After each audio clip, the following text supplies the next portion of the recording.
하나님 말씀은 마태복음 5장입니다. 오늘은 마태복음 5장 1절에서 4절까지입니다. 4절 말씀인데 같이 읽겠습니다. 마태복음 5장 1절에서 4절.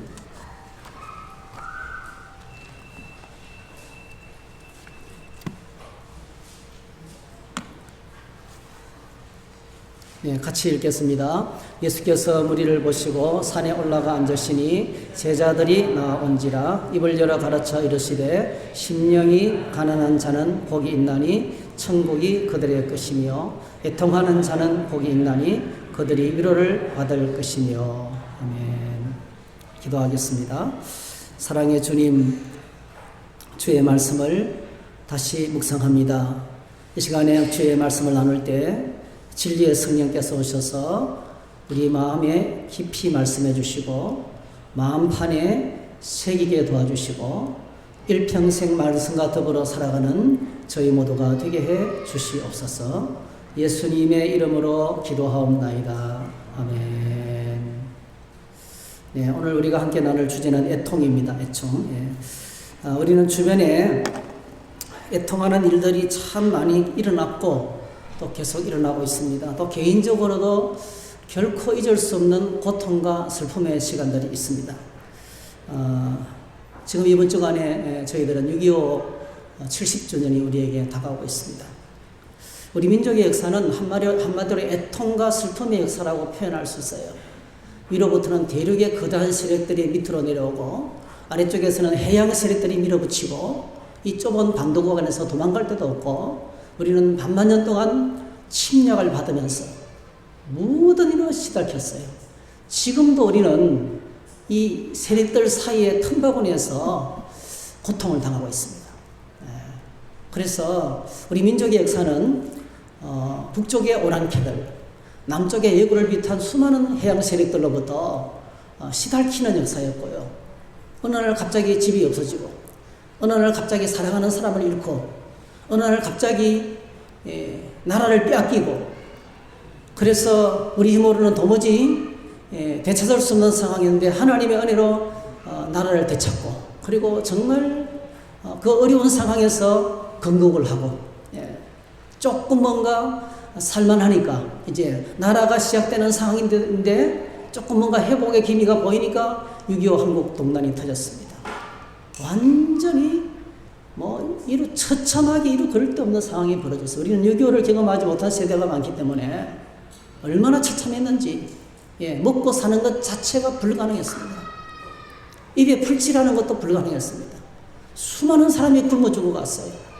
수많은 우리의 가족들이 헤어지고 그리고 어린아이들이 버려지는 그리고 외국으로 입양되는 그런 아픔의 역사를 우리가 갖고 있습니다. 그래서 우리 민족의 역사는 이 엄청난 애통과 슬픔이 한이 남아있는 민족이에요. 그래서 조금만 건드려도 터져요.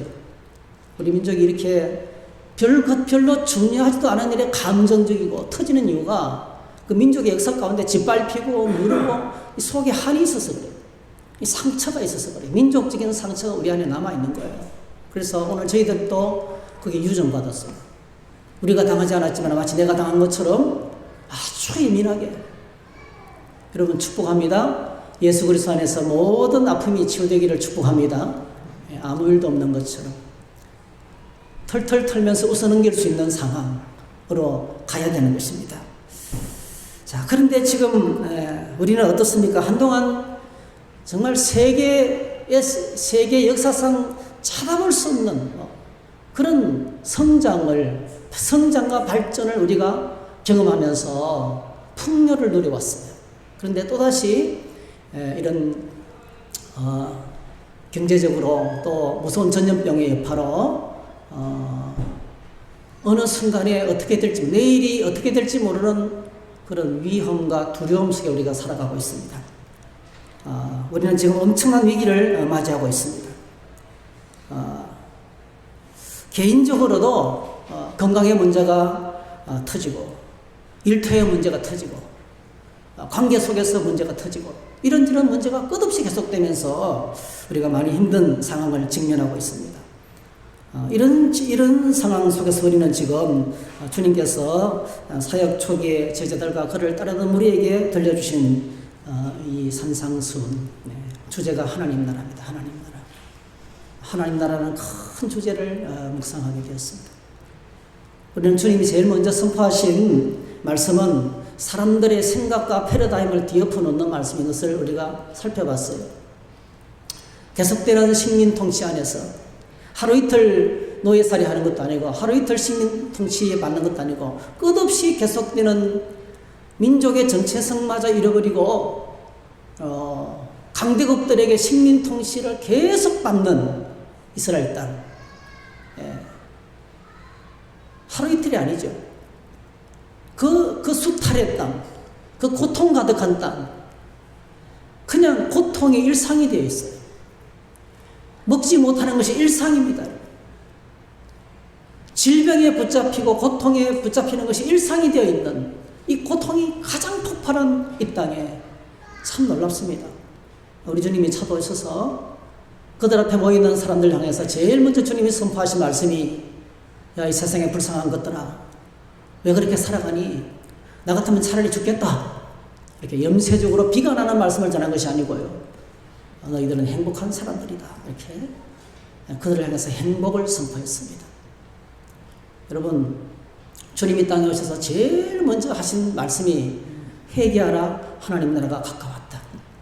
우리 주님이 땅에 오셔서 고통 가득한 이 세상에 오셔서 선포하신 메시지가 이 땅에서 가난이 해결되고 질병이 치료되고 사업이 회복되고 학교 아이는 성적이 오르고 취직이 되고 결혼하고 그래서 너희는 기뻐해라 이렇게 말했다면요.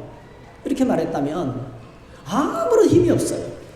놀랍게도 무섭도록 고통 한가운데 서 있는 자들에게 그걸 뒤엎어버리는 거예요. 고통에서 빠져나올 수 있는 메시지를 전하는 거예요. 세상에 흉내낼 수 있는 메시지를 전하는 거예요. 그는 바로 뭐죠? 너희들이 행복한 사람들이다. 왜 그렇습니까? 하나님 나라가 그들에게 찾아왔기 때문입니다. 하늘의 진짜 왕이 그들을 찾아오셔서 그들을 보살피기 시작하셨어요. 눈먼과 진리를 몰라서 눈이 멀어 있는 그들에게 진리를 가르쳐 주셨어요. 질병으로 고통당하는 그들에게 질병에서 해방시켜 주셨어요. 포로됨과 엉글림 가운데 있는 그들에게 오셔서 해방을 주셨어요. 정치적인 상황은 전혀 변하지 않았어요. 여전히 로마가 통치하고 있었어요. 여전히 질병 가운데 살아갈 수 있었어요. 그들 땅의 고통이 여전했어요, 여러분. 그럼에도 불구하고 이제 그 고통은 고통이 아니었어요. 예수님이 오시고 난 다음에 고통은 해방된 고통이었어요. 고통 가운데서도 기뻐할 수 있는, 문제 가운데서도 행복할 수 있는 엄청난 믿음의 능력을 그들에게 설파하신 것이 오늘 이 산상수훈의 첫 번째 과제인 것입니다. 우리가 어떤 상황 가운데 어떤 형편 가운데 있을지라도 우리가 기뻐할 수 있고 행복할 수 있는 이유가 뭡니까? 그건 딱 한 가지입니다, 여러분. 만왕의 왕 되시는 하나님께서 나를 불쌍히 계시고 나를 버려두지 않으시고 날 너무나 사랑하시는 그 만왕의 왕 되신 하나님께서 내게 찾아오셔서 나와 함께 하신다는 거예요. 이걸 조금 어려운 말로 하면은 이렇게 말할 수 있어요. 주님의 임재입니다. 주님의 임재. 주님의 임재 속에 내가 있다는 것을 확인하는 것입니다. 한번 따라 합시다. 주님의 임재. 나와 주님이 함께 하신다는 거예요. 가난해도 질병을 아파도 고통당해도 그곳에 주님이 나와 함께, 나는 버려진 희망 없는 존재가 아니고 나 홀로 있는 것이 아니고 주님이 그곳에 나와 함께 하신다는 그 사실 때문에 기뻐할 수 있는 것입니다. 이것이 신앙입니다, 여러분. 우리 안에 믿음이 들어오면 다 떠나가고 홀로 남아도 기뻐할 수 있어요. 할렐루야. 완전히 묶여있는 상태지만은 자유할 수 있어요. 세상이 우리를 얽어맬 수가 없어요. 마귀가 우리를 얽어맬 로마의 정치 권력이 우리를 얽어맬 수가 없어요. 무서운 전염병의 공포가 닥쳐도 묶이지 않습니다, 여러분. 이 안에서 자유를 누릴 수가 있고 평안을 누릴 수가 있다는 거예요.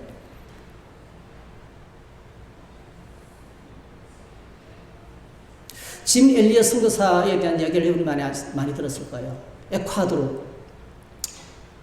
남미 에콰도르, 식인종들이 살아가는 곳에 이 휘튼 대학을 수석으로 졸업한 짐 엘리엇.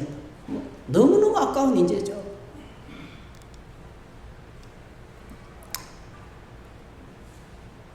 하나님 은혜를 너무 많이 받았어요. 졸업을 하고 1950년도에 에콰도르 땅에 들어가는 거예요. 동료 선교사 4명과 함께 이 5명이 식인종 아우카족 와오다니 부족에게 들어갑니다. 그래서 계속해서 기도하다가 드디어 이 식인종들이 살아가는 외부의 사람들이 들어오면 무조건 죽이는, 한 번도 성공한 적이 없어요. 아직도 한 번도 선교사가 그 장벽을 뚫은 적이 없어요. 가면 다 죽는 거예요. 근데 여러분 1956년 4년 뒤에 1월 8일 날 이 5명의 선교사가 드디어 이 와우카족 와오다니 해변으로 들어갑니다. 근데 5명이 한꺼번에 다 죽어요. 그들의 손에는 권총이 있었지만 쓰지 않았어요. 자기들의 신변을 보호하기 위해서 호신용 무기를 사용하지 않았습니다. 그냥 처참하게 5명의 사람이 죽습니다. 이 소식이 미국에 그 다음날 전해지자 완전 발칵 뒤집어졌어요. 신문에 대서특필을 했습니다. 모든 신문의 주제는 unnecessary waste. 이렇게 무모하고 가면 죽을 줄 알면서 왜 가느냐 이거죠. 이 아까운 최고의 엘리트들이 이렇게 무능하게 이렇게 불필요한 낭비를 하느냐 이거죠. 안 해도 될 일을 위하는 이러면서 신문은 그들의 슬픔, 그들의 순교를 슬퍼하기는커녕 비난했습니다. 정죄하고 왜 어리석은 짓을 해서 이 아까운 인재들을 낭비하느냐. unnecessary waste. 신문기자가 짐 엘리엇 선교사의 부인인 엘리자베스 엘리엇 선교사를 찾아왔어요. 똑같은 질문을 한 거예요.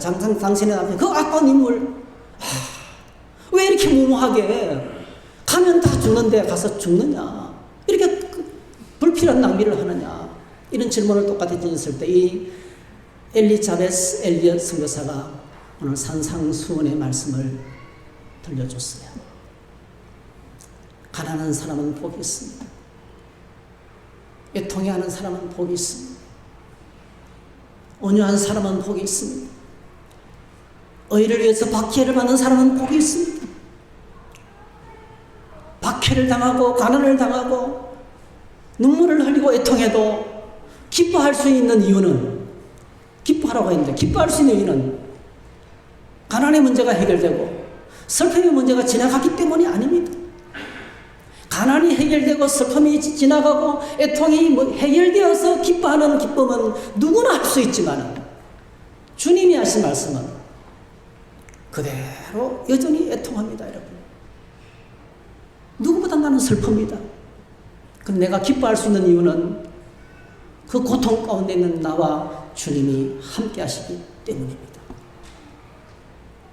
거룩한 낭비라고요? 불필요한 낭비라고요? 남편은 이때를 위해서 평생을 살아왔고 하나님께 자신을 제물로 드려야 할 때에 드렸고 하나님이 그의 죽음을 받으셨다는 거예요. 그리고 그 다음 해에 엘리자베스 엘리엇이 그 땅을 들어갑니다. 놀랍게도 그 땅은요, 여자들은 안 죽이는 전통인데요. 그들에게 복음을 전하고 난 다음에, 그들이 예수 믿고 난 다음에 내가 당신들이 죽였던 남편이 아니라 그 5명의 선교사의 이 바로 내 남편이라. 온 부족이 다 주님께로 돌아왔어요. 할렐루야. 오늘 저희들이 기뻐할 수 있는 이유는 주님이 나와 함께 하시기 때문에 그렇습니다. 여러분, 주님이 나와 함께 하시는 것 때문에 기뻐하시기를 축복합니다. 그게 믿음이에요. 건강을 회복하고 삶이 절대고 문제가 해결돼서 기뻐하는 것은 믿음의 기쁨이 아니라도 얼마든지 기뻐할 수 있어요. 신앙은 그렇습니다. 신앙의 기쁨은 주님이 나와 함께 하시는 것 때문에 기뻐하는 거예요. 그 속에서, 그 애통 속에서 경험해보지 않으면 모를 하늘의 위로가 있는 거예요. 애통을 통과하지 않고는 만날 수 없는 하나님이 있는 거예요. 슬픔을 통과하지 않고는 경험할 수 없는 믿음의 세계가 있는 거예요. 그 속에서 만나는 주님이 진짜예요. 여러분, 저희들 주변에 정말 하나님을 만난 사람들 이야기를 들어보세요. 전부 다 사망의 음침한 골짜기를 통과하면서 주님을 만났어요. 오늘 다윗이 시편을 고백하는 고백이 바로 그 고백이잖아요. 내가 사망의 음침한 골짜기를 다닐지라도 해를 두려워하지 않을 것은 주께서 나와 함께 하심이라는 거예요. 그 죽음 같은 고통의 한가운데서 왜 기뻐할 수 있습니까? 주님이 나와 함께 하시기 때문에 그렇습니다. 그래서 오늘 이 산상수훈을 주님이 시작하면서 Blessed are, 여러분은 행복한 사람입니다. 왜 이 말부터 시작합니까? 그들에게 지금 예수님이 계시잖아요. 수천 년 약속하신 대로 메시아가 오셨잖아요. 그들에게 말씀을 가르치고 눈을 열어주고 계시잖아요. 삶의 불가능한 문제들을 해결해주고 계시잖아요. 굶주린 그들을 먹이고 계시고, 내가 이제 여러분들을 책임지겠다. 저 영원한 하나님 아버지께로 데려갈 때까지 책임지겠다. 여러분 인생 전체를 내가 책임지겠다. 내가 절대로 너희들을 버려주지 않겠다. 그러면서 십자가 길을 걸어가고 계시는 그 주님이 와 계시잖아요. 그래서 우리는 행복하다는 것입니다. 요즘 새벽에 창세기를 묵상하고 있는데 창세기 37장부터 요셉 이야기가 시작이 됩니다. 여러분, 요셉이 당하는 환경은 점점 어려워집니다. 아버지의 사랑받는 아들이었어요. 하나님께서 말씀을 주셨습니다. 꿈을 주셨어요. 비전을 주셨어요. 근데 그것 때문에 얼마나 핍박이 심한지 드디어 형제들의 미움을 받다가, 처음에는 형제들의 미움을 받았어요. 두 번째 뭐죠?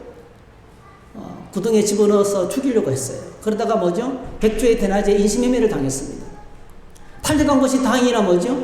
애굽의 신이 대장 보디발의 집에, 요즘으로 말하는 수도 경비 사령부 집안에 팔려간 거예요. 국방부 장관의 집에 노예로 팔려간 거예요. 요즘으로 말하면. 그런데 잘 되는가 싶더니 무섭도록 타락한 안주인 때문에 또다시 누명을 뒤집어쓰고 죄를 짓지 않았는데, 결백했는데 감옥에 들어갑니다. 그리고 감옥 속에서 그는 잊혀지는 거예요. 기회 좋은 날이 왔는데 술 맡은 가는장, 떡 맡은 가는장이 들어와서 꿈을 꿨는데 꿈을 계속해주고 그대로 되었어요. 하나는 복직이 되고 하나는 처형을 당합니다. 그런데 복직된 술 맡은 가는장이 요셉을 새까맣게 잊어버립니다. 요셉은 감옥 속에서 잊혀지는 존재가 되었습니다. 아무도 요셉의 구명을 위해서, 요셉을 구해내기 위해서 움직이는 사람은 한 명도 없었어요. 요셉을 기억하는 사람은 한 사람도 없었어요. 상황은 점점 더 나빠지는 거예요. 그런데 성경이 어떻게 기록하고 있냐? 이렇게 기록하고 있어요. 창세기 39장 20절 23절. 이에 요셉의 주인이 그를 잡아오게 가더니 그 옥은 왕의 제수를 가두는 것이었더라. 혼자 나올 수 없는 것입니다. 요셉이 옥에 갇혔으나 여호와께서 요셉과 함께 하시고 그에게 인자를 더하사 간수장에게 은혜를 받게 하시며, 간수장이 옥중 제수를 가 요셉의 손에 맡김으로 그 재반 사물을 요셉이 처리하고, 간수장은 그의 손에 맡긴 것을 무엇이든지 살펴보지 아니하였으니 이는 여호와께서 요셉과 함께 하시니라. 따라합시다. 여호와께서 함께 하시니라. 그래서 결과가 어떻게 됐다고요?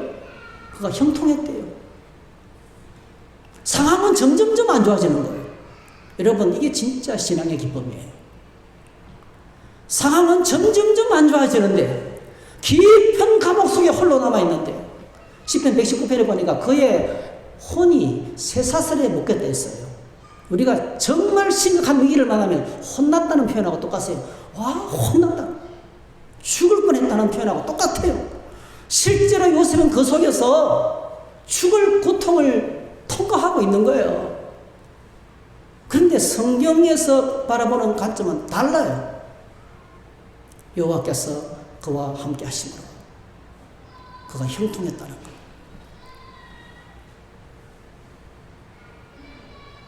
그는 하나님의 임재 속에 있었어요. 하나님의 임재 속에 있으면 기쁩니다. 오늘 우리가 붙잡아야 될 복이 이 복이에요. 여러분, 어떤 복을 기다리고 있나요? 직장이 덜컥되고, 건강이 덜컥 나와버리고, 시험에 덜컥 붙어버리고 그걸 기대하고 계세요. 그걸 복이라고 생각하고 있어요. 그것도 복입니다, 여러분. 그것도 필요해요. 하나님께서 그것도 은혜를 주십니다, 여러분. 근데 여러분, 그것만 붙잡고 산다면 그게 기복주의예요. 무섭도록 기복주의예요. 오늘 우리가 붙잡을 복은 주님이 나와 함께 하시는 거예요. 빌립보서에 보니까 사도 바울이 감옥에 갇혀서 내게 능력 주시는 자서 내가 모든 것을 알 수 있다. 그러면서 배고파도 기뻐하고 굶주려도 기뻐하고 헐벗어도 기뻐하고 어떤 상황 속에서도 나는 기뻐한다. 그러므로 내가 다시 말하니 너희는 주 안에서 기뻐하라. 그게 바로 뭡니까? 모든 상황 속에서 어떤 상황 속에 있다 할지라도 주님이 나와 함께 하시는 임재의식 속에 있을 때 행복할 수 있다는 거예요. 정말 행복할 수 있어요. 오늘 저와 여러분에게 하나님이 물으셔요. 사랑하는 영혼아, 너는 하나님의 임재 속에 있느냐? 사랑하는 성도 여러분, 하나님의 임재 속에 계십니까? 하나님의 임재 속에 거하십니까? 나의 삶에 하나님이 함께 하십니까? 말씀과 기도가 내 안에 살아있고 하나님 보좌 앞에 나가는 것이 부끄러움이 없고 언제나 사모하며 기다리는 시간인지. 다른 사람은 몰라요. 저도 몰라요. 그러나 본인은 압니다.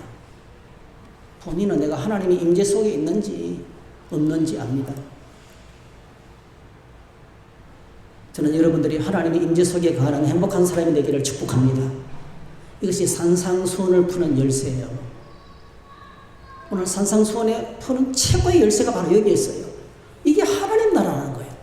이게 하나님이 주시는 우리에게 복이라는 거예요. 그래서 심령에 가난한 사람은 행복합니다. 왜? 간단해요. 벼랑 끝에서 붙잡을 것이 없는 사람은 행복하다. 왜 그렇습니까?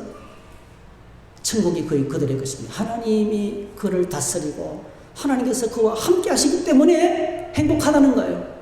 오늘 저희들이 읽은 본문, 애통하는 사람은 복이 있다. 애통하는 사람은 행복하다. 저희가 위로를 받을 것이죠. 이 애통이라는 단어는 헬라어로 펜데오입니다. 펜데오라는 말에서 나왔어요. 원형이 이번엔 단순한 슬픔이나 눈물이 아닙니다. 그야말로 속에서 끓어오르는 통곡입니다. 통곡. 그래서 이 애통이라는 단어를 다른 말로 바꾸면 통곡의 눈물입니다. 통곡의 눈물. 여러분, 저희들 가운데 통곡의 눈물이 자주 있나요? 매일 통곡의 눈물을 흘리며 살아가는 사람이 얼마나 될까요? 성경은 그걸 이야기하는 게 아닙니다, 여러분. 가장 극단적인 통곡의 눈물이 터질 때라도 그는 복 있는 사람이라는 거예요. 얼마나 이게 역설인지 몰라요. 이런 역설이 없습니다, 여러분. 통곡한 눈물은, 슬픔은 이거 안 좋은 거예요. 누가 통곡을, 여러분, 기독교는 기쁨의 종교입니다. 근데 여러분, 슬픔이 복이라고 말하는 거예요. 그래서 보통 슬픔이 아니고 극단적인, 여기서 나오는 이 펜데오라 말은요, 가장 사랑하는 사람이 내 곁을 떠날 때 터지는 통곡을 이야기합니다. 사랑하는 아내가, 사랑하는 남편이, 사랑하는 자식이 세상을 떠났을 때 터지는 통곡이 바로 펜데오예요. 여러분, 한자어에 단장이라는 단어가 있어요. 단장. 단장. 창자가 끊어진다는 뜻입니다. 단장.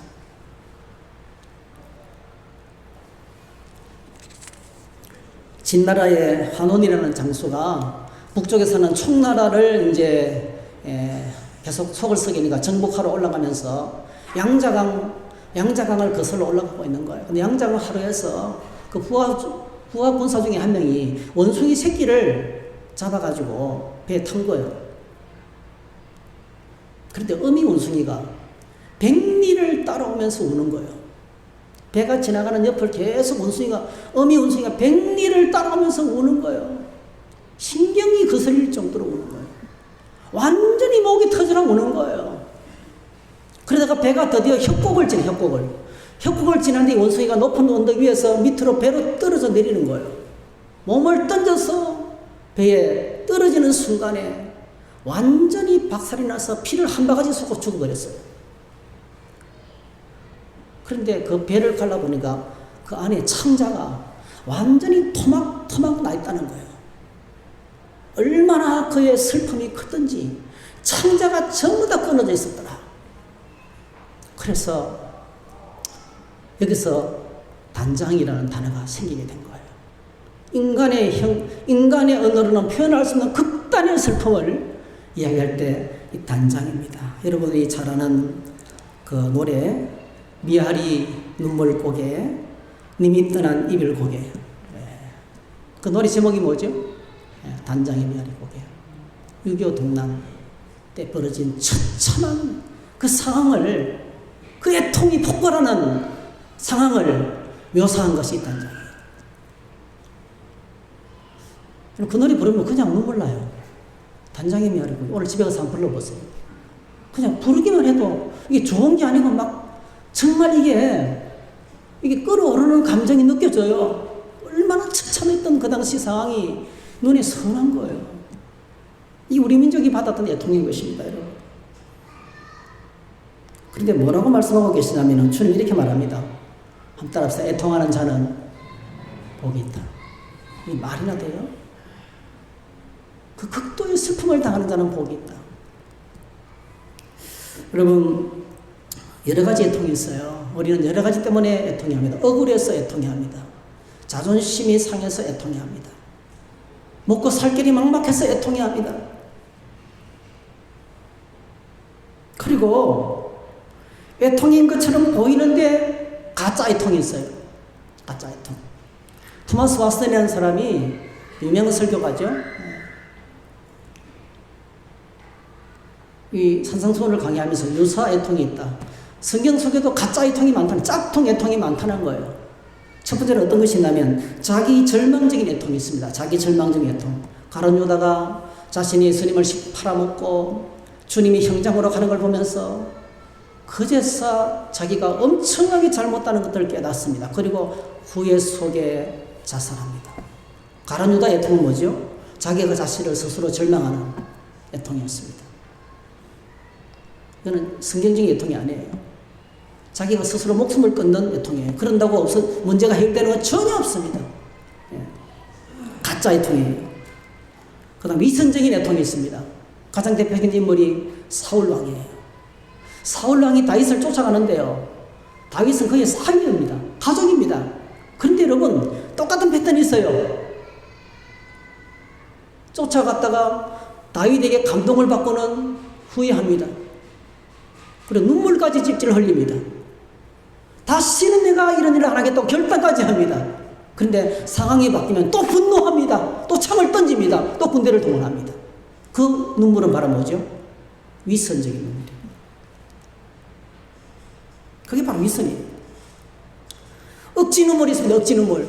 가인이 동생 아벨을 죽이고 하나님께서 그의 심판을 선포하자 하나님 나의 죄벌이 너무 심합니다. 막 죽을 것처럼 거의 웁니다. 그 애통도 뭐죠? 그건 억지 눈물입니다. 억지 눈물. 진심이 아니에요. 그 다음에 전향적인 예식적인 애통이 있습니다. 전혀 슬프지 않은데 막 슬픈 것처럼 위장하는 사람이 있었어요. 누굴까요? 예수님 당시에 최대의 엑스트라 배우 바리새인들이에요. 속에는 하나님을 사랑하는 자 하나도 없어요. 하나님의 애통이 하나도 없습니다. 근데 기도 가운데 모습 속에는 엄청납니다. 가장 뜨겁게 주님을 사랑하고 애통해하는 것을 보입니다. 완전 가짜입니다. 생쇼를 하는 거예요.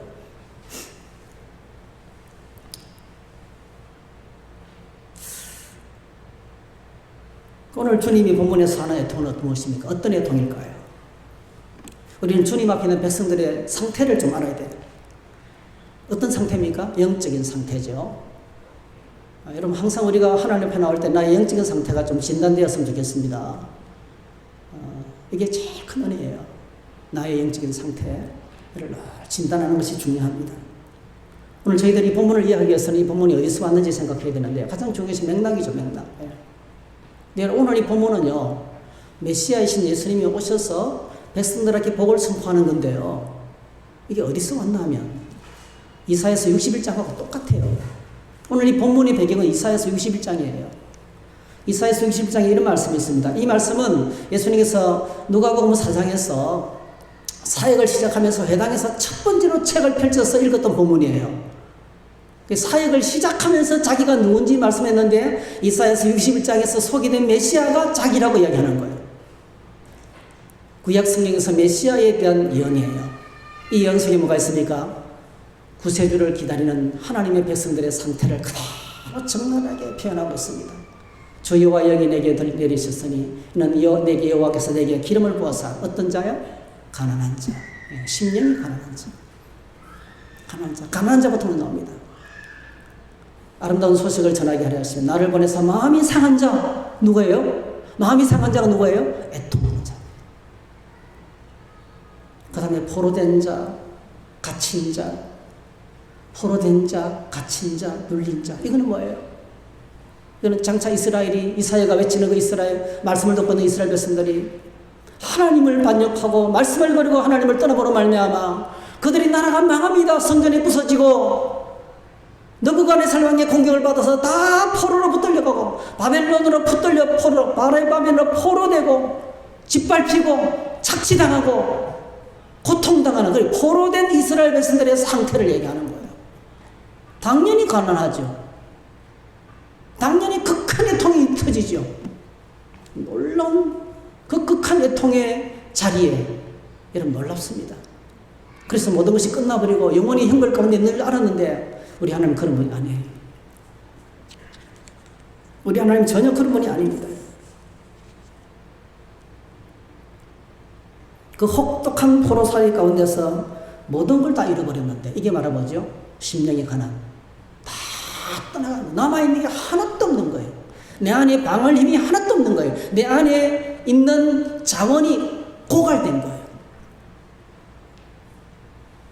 그 심령이 가난한 자에게 터져나오는 신음소리가 애통이에요. 애통. 그때부터 하나님이 채우기 시작하는 겁니다. 심령이 가난한 자의 복부터 시작해서 그 다음에 하나님이 채우는 것이 있는데 그게 하나님 위로라는 거죠.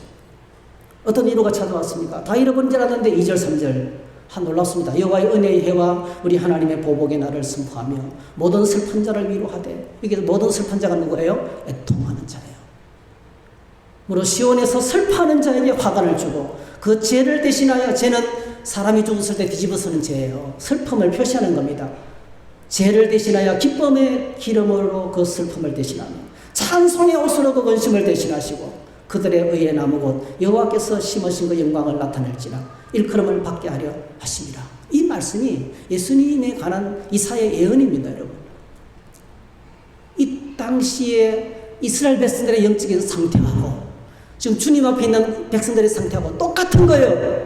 그들은 바벨론의 포로가 됐지만은 이들은 지금 로마의 포로가 되어 있어요. 로마의 식민 통치 아래에서 똑같은 가난과 눈먼과 포로됨과 갇힘과 눌림 가운데서 신음하는 백성들이었던 거예요. 그런데 누가 찾아왔습니까? 메시아가 찾아왔습니다. 약속하신 메시아가 찾아왔습니다. 여러분. 이제부터 내가 여러분들을 다스리겠습니다. 여러분들이 내 말을 듣고 나에게 순종하면 여러분들은 하나님의 백성이 됩니다. 하늘나라의 시티즌이 됩니다. 이제부터 내가 여러분들을 기쁘게 해주겠습니다. 슬픔을 몰아내고 마귀 권세를 몰아내고 여러분들을 결박했던 데서 자유케 해주겠습니다. 그 메시지를 주님이 선포하고 계시는 거예요. 그래서 참 놀라운 게 이 애통의 자리에 누가 찾아왔어요? 애통하는 자리에 메시아가 찾아오는 거예요. 애통하는 자리에 주님이 찾아오는 것입니다. 여러분 저희들이 때때로 세상에서 정말 이 애통의 눈물이 언제 터집니까? 그토록 사랑하는 사람, 그토록 신뢰하던 사람에게 완전히 실망하고 배신감을 당한 것 같은 상황을 만날 때가 있어요. 여러분 자신에게 실망해 본 적 있습니까? 자기를 깊이 성찰하는 사람은 야 내가 이 정도밖에 안 되냐. 제가 그럴 때가 많아요. 내가 그 상황에서 조금만 더 참으면 되는데 아이씨 이 형편없는 인간이구나. 저는 제 자신에게 실망할 때가 많아요. 조금만 참아도 되는데 그걸 내가 못 참는 거예요. 내 형편없는 인간인 거예요. 나는 내 자신에게 실망할 때가 많습니다. 네가 목사냐? 진짜 자격이 하나도 없더라고요.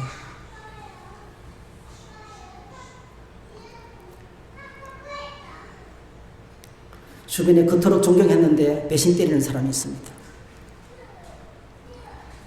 사랑하는 가족들, 연인, 종교 지도자, 학교 선생님, 직장 상사. 그때 사람들은 어린아이가 됩니다. 그때 사람들은 애통하며 슬퍼하게 됩니다. 아, 내가 붙잡을 것이 아무것도 없구나. 내가 직장을 내서 내 목숨을 다 바쳤는데 직장이 나를 안 붙잡는구나. 내 인생을 책임져 주지 않는구나. 나 홀로구나. 내가 돈을 믿고 가족을 믿었는데 나를 배신해. 나 홀로구나. 내가 잘못 믿었구나. 의사 선생님을 그렇게 믿었는데 상황이 점점 더 안 좋아지고 있어요. 내가 잘못 믿었구나. 거기서 터져나오는 것이요, 심령의 가난입니다. 아, 내가 잘못 붙잡고 있었구나. 그래서 비로소 깨닫습니다. 아, 하나님, 내가 믿어서는 안 될 것을 믿고 이러고 있었군요. 하나님의 자리에 다른 것을 붙잡고 내 자신을 붙들고 사랑하는 사람을 붙들고 돈을 붙들고 명예를 붙들고 건강을 붙들고 지식을 붙들고 이 세상 것을 붙들고 살았군요. 그게 지금 보니까 우상이군요. 그래서 애통을 하면요, 신앙의 본질로 돌아가요. 애통하는 자에게 본질이, 믿음의 본질로 돌아가는 놀라운 축복이 있어요. 애통해하지 않고는 절대로 다가갈 수 없는 능력이 있어요. 그게 바로 뭡니까? 아, 내가 진짜 이제부터 누굴 붙잡아야 되는지 아는 거예요. 내 믿음의 대상이 체인지가 되는 것입니다. 그리고 목사 믿지 마세요. 형편없어요. 가족이 나를 끝까지 책임져 줄 것 같아요? 아닙니다. 책임 못 집니다. 믿는 것은 자유지만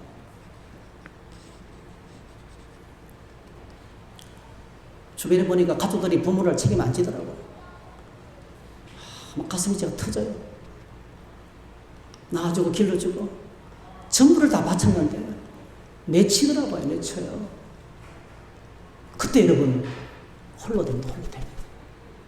성경 뭐라고 말하면 그렇게 홀로 된 자들에게 어떤 변화가 찾아와야 됩니까? 애통이 찾아와야 되는 거예요. 하나님, 내가 하나님 대신에 자식을 믿고 있었군요. 내가 잘못 믿었습니다. 이제는 하나님만 붙들겠습니다. 할렐루야. 이제는 하나님만 찾겠습니다. 그렇게 믿음의 본질을 되찾는 과정에서 놀랍게도 하나님께서 그에게 다가오시는 거예요. 그게 애통입니다. 여러분. 하나님 제발 나를 살려주세요.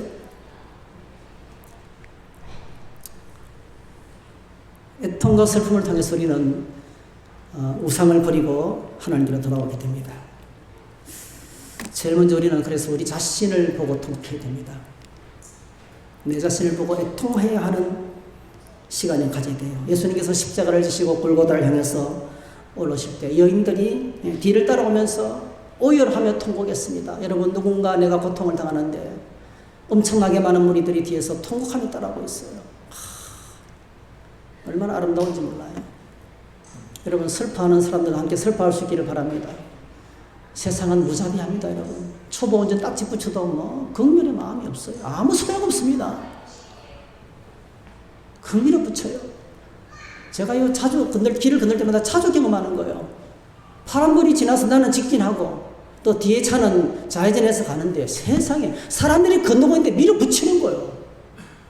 내가요, 차를 가다가 대고 그냥 뭐 하고 싶어 이게. 이놈의 새끼들 막. 죄송합니다. 때려 죽이고 싶은 거예요. YWC 앞에 차가 나가는데요, 연세 많으신 할아버지가 겨우 지나가고 있는데 자기가 먼저 지나가겠다고 크락션을 막 울리는 거예요. 할아버지가 막 놀래가지고. 이놈의 새끼 막 속에서 약간 분노가 터지는 거예요. 방법이 없어요. 꽉 그러고 지나가 버리니까 지가 먼저 가겠다는 거예요. 이런 세상이 어디 있어요, 여러분? 이 세상입니다. 긍휼의 마음 없어, 긍휼의.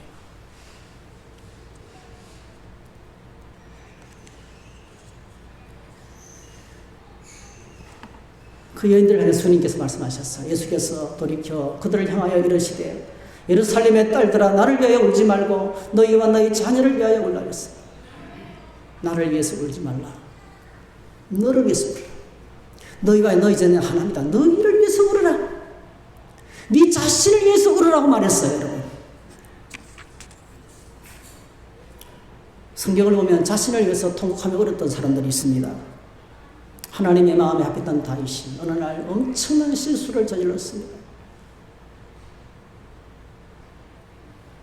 군사들은 암몬을 정복하기 위해서 전쟁터에 나가 있는데요. 왕은 왕궁에 남아서 할 일이 없어서 빙빙 돌다가 모기가 하고 있는 여인을 발견했어요. 보니까 그 충성스러운 신하 우리아의 아내 바세바였습니다. 데려다가 동침했어요. 아이를 가졌어요. 자신의 죄를 은폐하기 위해서 우리아를 불러다가 지도새도 머리에 없애버렸습니다. 아무도 몰랐어요. 끝났어요. 사건 종결. 선지자 나단이 찾아가서 책망했어요. 다윗이 하나님의 책망 앞에 무너져 내리는 거예요. 이 도둑놈이야. 완전 도둑놈 아니야, 너. 선지자 나단의 책망 앞에 다윗이 발가벗겨집니다, 여러분. 그때 다윗이 시편의 여러 군데를 보면 얼마나 처절하게 자기의 모습을 바라보면서 절망하면서 애통해하는지. 한두 군데가 아니에요. 여호와여 내가 수척하였사오니 내게 은혜를 베푸소서. 여호와여 나의 뼈가 떨려오니 나를 고치소서. 내가 탄식함으로 피곤하여 밤마다 눈물로 내 침상을 띄우며 내 요를 적시나이다. 그래서 다윗은 훌륭한 사람인 거예요. 하나님이 자신을 책망해서 치부를 드러낼 때 그는 눈물로 침상을 적시면서 펑펑 울었습니다. 32편 3절 4절 내가 입을 열지 않을 때는 종일 신음함으로 내 뼈가 새하였도다. 주의 손이 주야로 나를 누르오니 내 진액이 빠져서 이런 가뭄에 마른같이 되니 나 죽을 지경이 되었습니다. 죽을 지경이 되었습니다. 시편 51편 3절 5절 7절 17절 무릇 나는 내 죄가를 아오니 내 죄가 항상 내 앞에 있나이다. 내가 죄악 중에서 출생하였으며 어머니가 죄 중에서 나를 잉태하였나이다. 우슬초로 나를 정결하게 하소서. 내가 정하리이다. 나의 죄를 씻어주소서. 내가 눈보다 희리이다. 하나님께서 구하시는 제사는 상한 심령이라. 하나님이여 상하고 통회하는 마음을 주께서 멸시하지 않아요. 그렇게 다윗은 하나님께 통곡했습니다. 그래서 멋있는 사람이에요.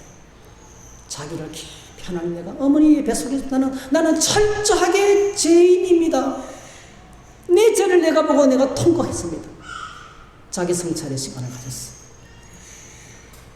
사도 바울도 마찬가지입니다. 로마서를 쓰다가 그가 탄식하는 소리, 내 속에 내 육신 속에 선한 것이 거하자는 줄을 내가 알게 되었습니다.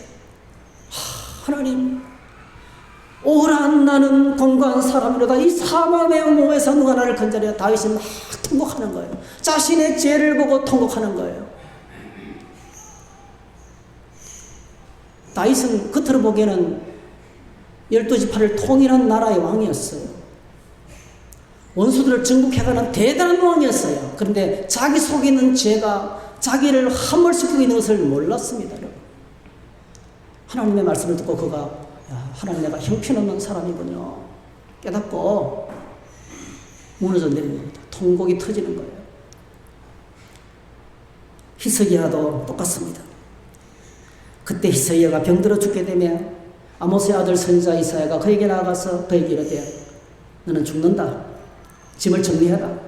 2절 히스기야가 낮을 벽으로 향하고 여호와께 기도하여 이르되 여호와여 구하오니 내가 진심과 전심으로 주 앞에 행하며 주께서 보시기에 선하게 행한 것을 기억하소서 하고 히스기야가 심히 통곡했더라. 죽을 수밖에 없는 자기를 보고 심히 통곡했습니다. 하나님께서 그를 다시 살려주시고 회복해 주시고 보게 합니다. 이렇게 애통이 있고 통곡이 있는 자리에 뭐가 있습니까? 하나님의 용서와 하나님의 치유와 하나님의 회복과 잃어버린 것을 되찾는 하나님을 되찾는 하나님께서 그에게 찾아오셔서 만져주시는 회복의 역사가 일어나게 된 것입니다. 두 번째로 저희들은 이웃과 공동체를 위해서 애통이 됩니다. 지금 우리나라 상황을 보십시오. 서로 옳다고 생각하는 것이 완전히 정반대입니다. 조국 한 사람을 놓고 한쪽에서는 그 아까운 인재 우리 모두 구해냅시다. 한쪽에는 때려 죽일 놈. 완전히 두 가지 생각이 맞서 있는 거예요. 예를 들어서 그렇습니다. 누가 이길까요? 이 나라 어떻게 될까요? 절대로 해결 안 됩니다. 갈수록 점점 더 지옥이 됩니다, 여러분. 해결 안 돼요. 오늘 예수님께서 어떻게 하셨습니까? 나사로의 죽음 앞에 심령의 비통이 여기면서 예수께서 눈물을 흘리시잖아요. 35절 예수께서 눈물을 Jesus wept 딱 두 단어예요. 예수님께서 통곡하셨어요. 이웃의 고통을 보고 이웃의 죽음을 보고 통곡했습니다.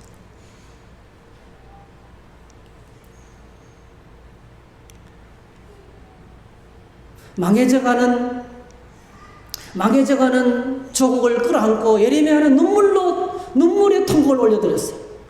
어찌하면 내 머리는 물이 되고 내 눈은 눈물의 그늘이 되고 죽임당한 딸 내 백성을 위하여 주야로 울리로다. 예레미야는 죽을 때까지 막 울다가 끝났어요. 사역이 시작부터까지 울다가 끝났어요. 고통당하는 그 백성들과 같이 울었습니다. 근데 예레미야의 그 눈물이 백성들을 치유합니다.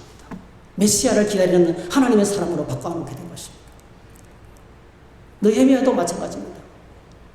느헤미야가 포로가 잡혀가고 버림받은 고국 땅이 성문은 불타고 환난을 당하고 능력을 당한다는 소식을 들었어요. 4절 내가 이 말을 듣고 앉아서 울고 수일 동안 슬퍼하며 하늘의 하나님 앞에 금식하며 기도하여 이르되 하늘의 하나님 여호와 크고 두려우신 하나님이여 주를 사랑하고 주의 계명을 지키는 자에게는 언약을 지키시며 긍휼을 베푸시는 주여 강건하이다.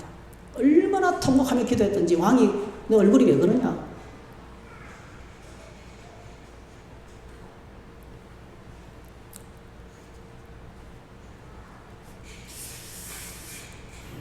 말씀을 맺겠습니다, 여러분. 통곡하는 자에게 외통하는 자에게 슬퍼하는 자에게 무슨 일이 일어나게 되었습니까? 애통하는 자는 복이 있나니 그들이 위로를 받을 것이요. 여기 위로를 받을 것이요 이 단어는요, 그냥 이 문법적으로 미래 수동태입니다. 미래 수동태. 앞으로 위로를 받게 될 것이라는 거죠. 그런데 누가 위로를 줍니까? 누가 위로를 줍니까? 사람이 아니고 세상이 아니고 하나님께서 위로를 줍니다. 그래서 이게 신적 수동태라 그래요. 신적 수동태. 근데 위로라는 단어가 놀랍습니다. 위로라는 단어가 어떤 말이냐면 두 가지 단어로 합쳐진 하나는 파라, 곁에 뜻입니다. 그 다음에 두 번째 단어는 칼레오입니다. 칼레오. 이게 교회라는 뜻입니다. 여러분, 파라클레토스 보혜사입니다. 곁으로 부르신다 이 뜻이에요. 애통하는 자에게 보십니다. 애통하는 자에게 누가 찾아오십니까? 주님이 가까이 찾아옵니다. 주님이 가까이 찾아오셔서 그와 함께 해주시기 때문에 복된 거예요. 그래서 복되다고 말하신 것입니다.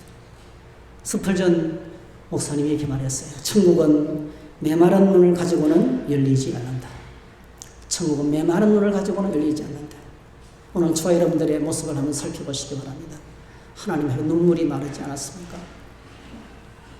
하나님 앞에 애통의 눈물이 혹시 마르고 있지 않습니까? 나를 보고 울고 나를 보고 울어야 돼요. 내 속을 들다보면서 울고 고통당하는 이웃을 보고 울고 엉망진창의 대한민국을 바라보면서 울고 고통당하는 세상을 바라보며 우는 금요일의 마음이 우리 안에 있습니까? 하나님께서 우리에게 원하시는 복된 인생이 그렇게 울 수 있는 사람입니다. 여러분, 눈이 깜빡깜빡 하는 거는 이 안구 표면을 계속 눈물로 적셔주는 거죠. 근데 눈물이 계속 나오지 않으면 안구 건조증이 생깁니다. 그럼 문제가 심각해져요. 엄청나게 많은 성도들이 눈물이 메말라 있습니다. 은혜가 메말라 있어요. 눈물로 바닥을 적시는 기도가 사라졌어요. 그러면 이 세상은 살벌한 세상이 됩니다. 공격하고 비난하고 정죄하고 판단합니다. 해결이 없습니다. 그런데 하나님께서 우리에게 오늘 요청합니다.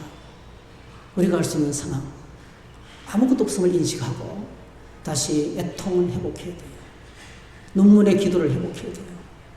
주님께 나가서 부르짖는 것을 회복해야 됩니다. 그래야 해결이 됩니다. 그래야 하나님이 오셔서 나와 함께 하시고 문제를 처리해 주신다고 말씀하고 계시는 거예요. 사랑하는 성도 여러분, 애통하는 자의 복을 누리게 되시기를 주의 이름으로 축복합니다. 할렐루야. 함께 찬양을 좀 불러봤으면 좋겠어요. 너무나 애통을 잘 담고 있는 찬양이라서 그렇습니다. 날마다 숨쉬는 순간마다 내 앞에 어려운 일 보내네.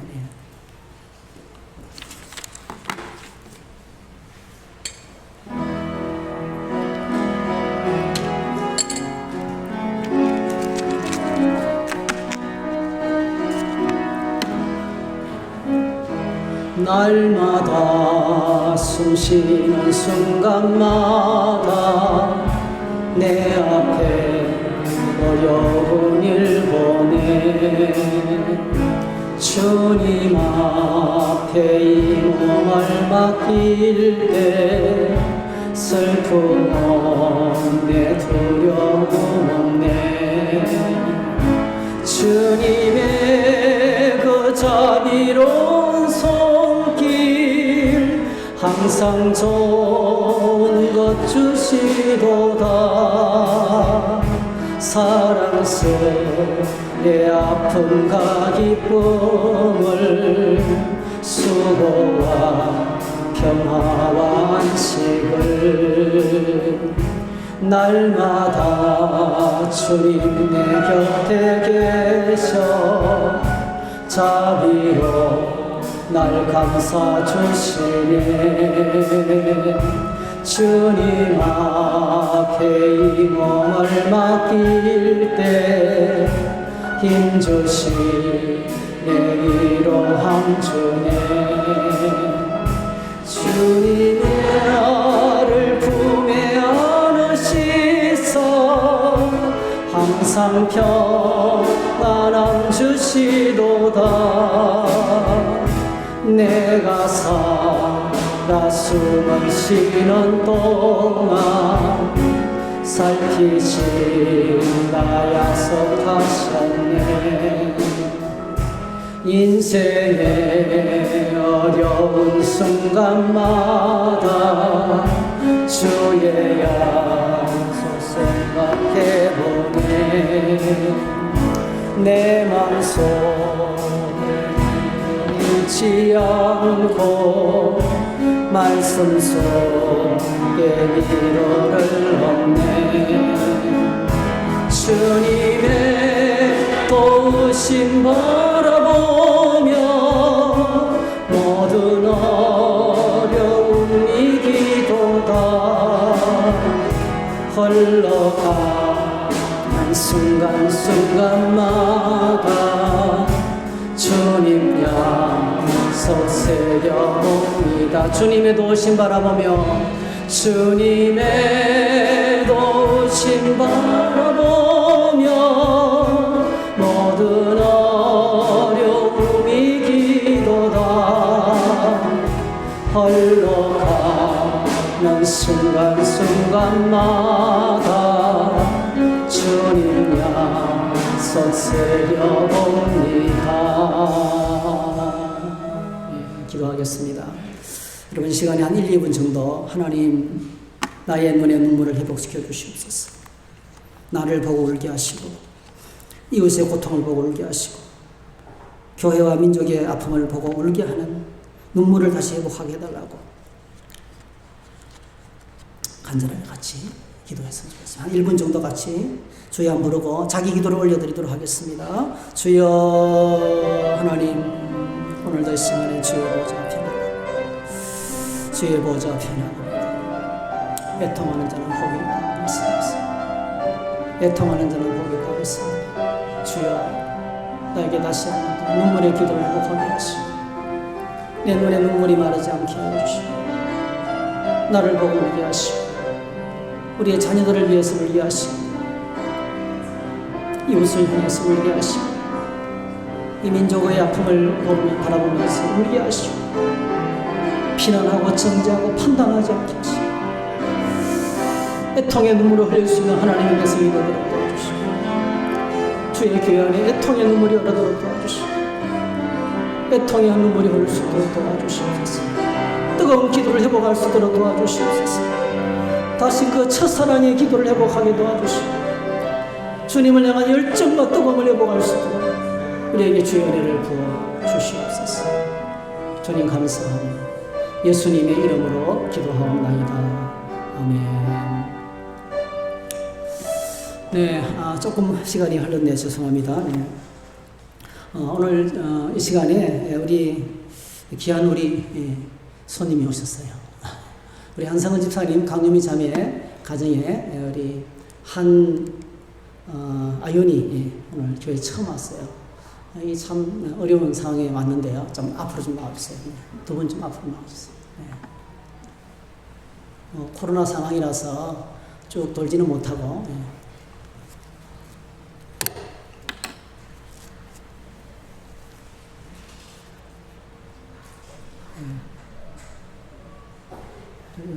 이쪽으로 앞, 좀 가까이로 오세요. 일로 좀 더 가까이 오세요. 가까이. 자, 아기가 아주 토실토실하고 잘 크고 있습니다. 네. 우리 한번 축복했으면 좋겠어요. 아윤이는 시냇가에 심어놓으라.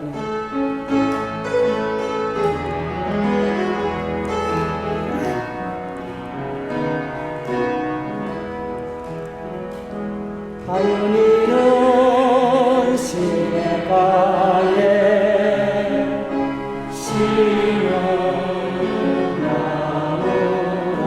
하나님을 사랑하고 하나님을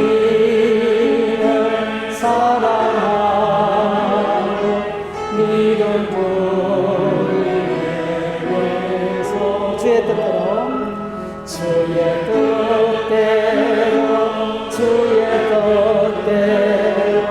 항상 살리 주의 시절을 쫓아 주의 시절을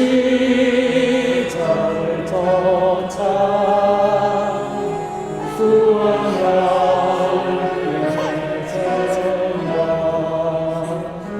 주의 영화로운 길 너를 보아리 주의 뜻대로 주의 뜻대로 항상 살리라. 자다가 눈을 떠서 저를 보고 울어야겠어. 축복하며 기도하겠습니다. 기도하십시다. 하나님 아버지, 아윤이가 교회를 처음 왔습니다. 아윤이를 지켜주시옵소서. 험한 세상 가는 동안에 하나님이 함께 하시옵소서. 모든 질병에서 승리하도록 도와주옵소서.